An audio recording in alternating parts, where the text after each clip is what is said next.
অনেক দেরি হয়ে গেছে আরিফ, অনেকটা দেরি হয়ে গেছে। স্যার, এই যে নিন ফাইলটা।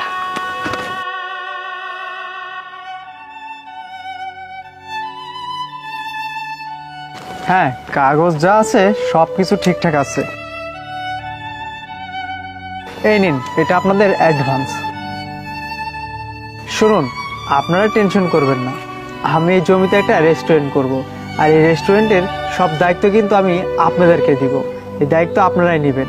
আর আমার এই রেস্টুরেন্ট থেকে যে টাকাটা লাভ হবে আপনাদেরকে আমি 20% করে দিব।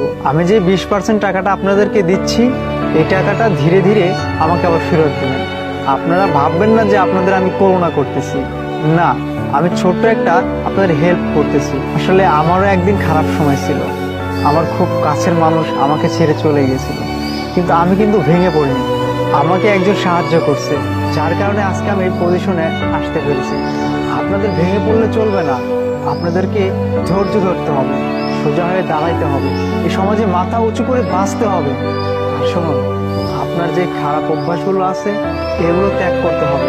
এগুলো যদি ত্যাগ না করেন তাহলে আপনারা কখনো সফলতা অর্জন করতে পারবেন না। আমারও এক সময় খুব খারাপ যাচ্ছিল, সেই খারাপ সময়টায় আমার খুব কাছের একজন মানুষ আমাকে ছেড়ে চলে গিয়েছিল। যাই হোক, এত কথা বলে কি লাভ, আপনারা টেনশন করবেন না, আপনাদের পাশে আমি আছি। আর শুনেন, যেই বিপদে পাশে থাকে সেই হচ্ছে আসল বন্ধু। চিন্তা করবেন না, আপনাদের সব সময় সুখে দুঃখে আমি পাশে থাকব।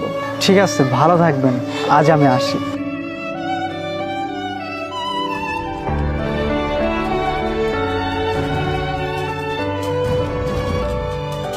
হ্যাঁ প্রিয়া, বলো, কিসের জন্য ডাকছো? তোমাকে শেষবারের মতো কিছু কথা বলার জন্য তোমাকে এখানে ডেকেছি আমি। শেষবারের মতো কি কথা বলো? দেখো আরিফ, তোমার সাথে আমার রিলেশনটা কন্টিনিউ করা আর সম্ভব না। তোমার সাথে আমি আর থাকতে চাই না। আমার বাবা আমার একটা বড়লোক ছেলে দেখে বিয়ে ঠিক করছে, আমি তাকেই বিয়ে করব। আরে তুমি কি বলতেছো প্রিয়া? তোমার মাথা ঠিক আছে? রিলেশন রাখা সম্ভব না মানে?